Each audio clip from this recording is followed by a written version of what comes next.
These megaprojects were at one time thought to be a good idea, but due to things like poor planning or overambition, they never came to fruition. From a floor collapse that ruined an entire wedding to a dam failure that killed hundreds of thousands.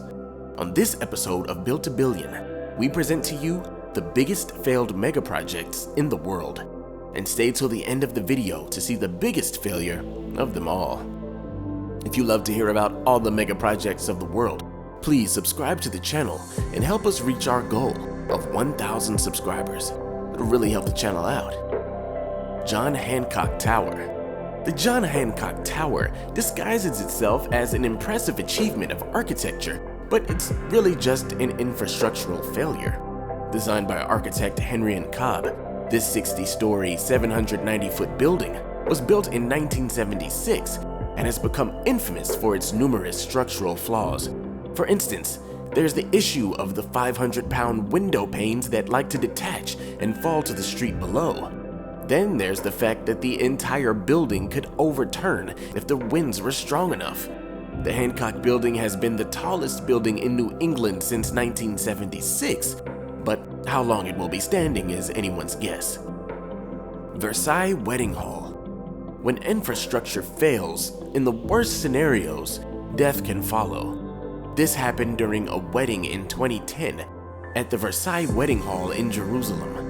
During what should have been a joyous occasion, the floor started to give out and eventually collapsed underneath the wedding guests, tragically killing 23 of them and injuring hundreds more. But why did this happen? Cheap building methods were to blame, like the use of lightweight concrete. But also, the Versailles Wedding Hall was divided into two halves, with one side being 3 stories and the other being just 2. This meant that the third story also acted as a roof, which is not ideal for structural integrity. Partitions had been installed to help with this, but were removed for the wedding, which caused the floor to sag.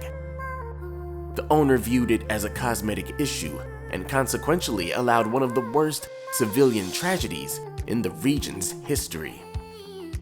Beauvais Cathedral.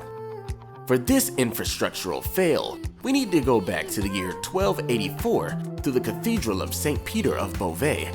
This is a Roman Catholic church in France that was built in hopes of it becoming the largest Gothic cathedral in the country. But 2 collapses later, one in the 13th century and one in the 16th, and the church still remains unfinished today. To accomplish this behemoth of a church, the builders had to push themselves and their resources to the limit, and the cathedral suffered due to that.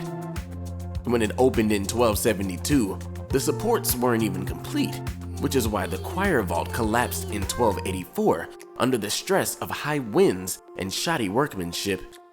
Construction was finally abandoned in the 1600s, and today only the choir vault and the central nave can be visited. Well, at least we can enjoy some of it. Kemper Arena. Here we have an example of what happens to a stadium when you don't plan correctly. Kansas City's Kemper Arena was built in 1972 as a new home for the Kansas City Kings. The designs looked exciting and innovative on paper, and even won the architect an award for his concept. But it's on this list, so something had to go wrong, right? Of course. In 1979, the roof completely collapsed after a heavy rainstorm, completely crushing the critical acclaim from the architectural community. There was even an inspection done by the American Institute of Architects the day before, and they didn't see anything amiss. So what gives, other than the roof? See, people had been complaining about the flat roof of the arena, so engineers had a temporary reservoir built to reduce any stormwater runoff, along with 8 runoff drains. But the local code required 64 runoff drains, and for good reason. When it rained, the reservoir overflowed, and the entire roof collapsed under the weight, even blowing out some of the arena's walls. If I was an engineer, I would abide by local codes. I mean, that's the least you can do. Banqiao Dam. Built in 1950, the Banqiao Dam, otherwise known as the Iron Dam, was 387 feet high could hold 17 billion cubic meters of water back and was designed to hold back the 1,000-year flood that happens every millennium in the area. So, I think we can say the Iron Dam was feeling the pressure, and the pressure was way too much. In 1975, a typhoon by the name of Nina came by, produced 40 inches of rain for 3 days, and created floods twice the level of what the dam could handle. So, the dam buckled under the pressure, letting loose a wave of water 33 feet high and 7 miles wide at 30 miles per hour, killing 10,000 residents in the downtown area. And unfortunately, there was no warning system nor evacuation plan, so the total death toll amounted to 26,000. Then, another 145,000 people died due to complications from contaminated water, putting a cap on one of the deadliest megaproject fails of all time.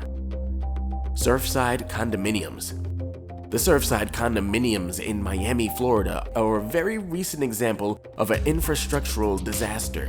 In June of 2021, this 12-story, 136-unit building collapsed in a matter of seconds, killing 100 people. So was this a freak accident that couldn't have been avoided? Well, the answer is no. The tragedy was a product of serious neglect, and the building needed repair for over 2 decades, but nothing had been done about it. There was a lack of serious weatherproofing, structural damage to the concrete, and more. In 2018, it was declared that the building needed repairs that amounted to $15 million, but still nothing was done. It was ultimately corrosion that was the straw that broke the camel's back and caused the building to finally collapse that fateful day. This was an avoidable incident all around that didn't need to see anyone die at all. The Leaning Tower of Pisa. The Leaning Tower of Pisa is the rare megaproject failure that actually gets its charm from its structural flaw. It was meant to house the belle of the Pisa Cathedral complex, but life had other plans for the now iconic structure. But why is it leaning? For one, it's built on unstable foundations, with the limestone base only reaching 3 meters deep into the clay bed. Put simply, that's way too small. But the tower was saved by war, funny enough. Once 3 levels had been completed, a war broke out between Italian city-states, and the foundations were able to settle. After the war, the tower was completed, and 5 years after that, the tower started its infamous gangster lean.